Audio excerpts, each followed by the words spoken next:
बेटी के विदाई गीत।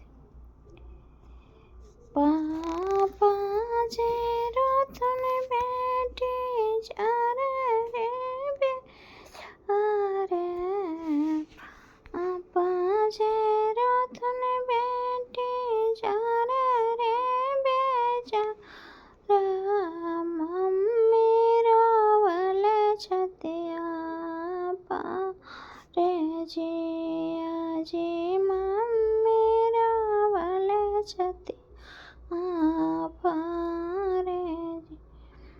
पापा के भी जो बेटी लाली रोमलिया, पापा के भी जो बेटी लाली रोमलिया, मम्मी के भी जो पाटोर गया जी, मम्मी के भी जो पाटोर जी।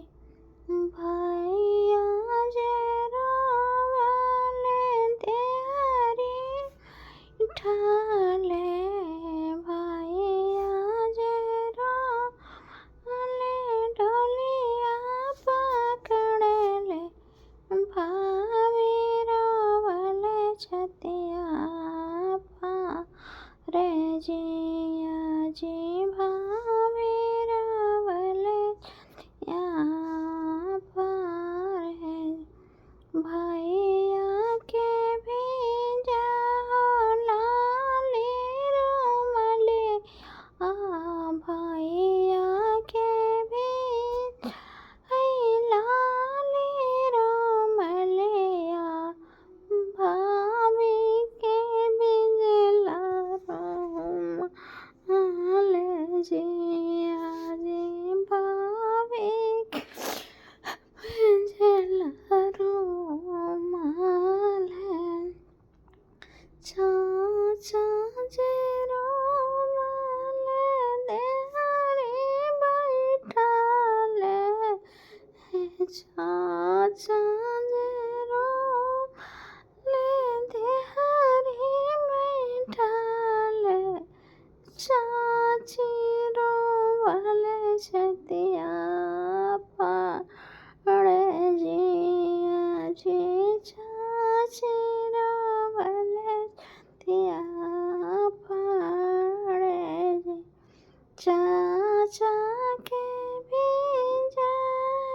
लाली रोमलिया, चाची के भी पाटोर जिया जी, चाची के भी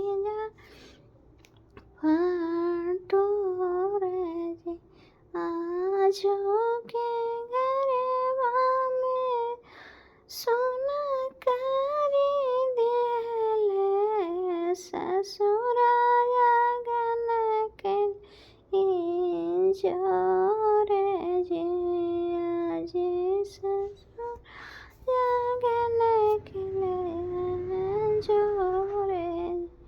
पाले पोसी बेटी सीना से लगावली, पाले पोसिया बेटी सीना से लगावली, एक रात में हो गेला पराया जी, अजे की रात में हो गेला पराया जी।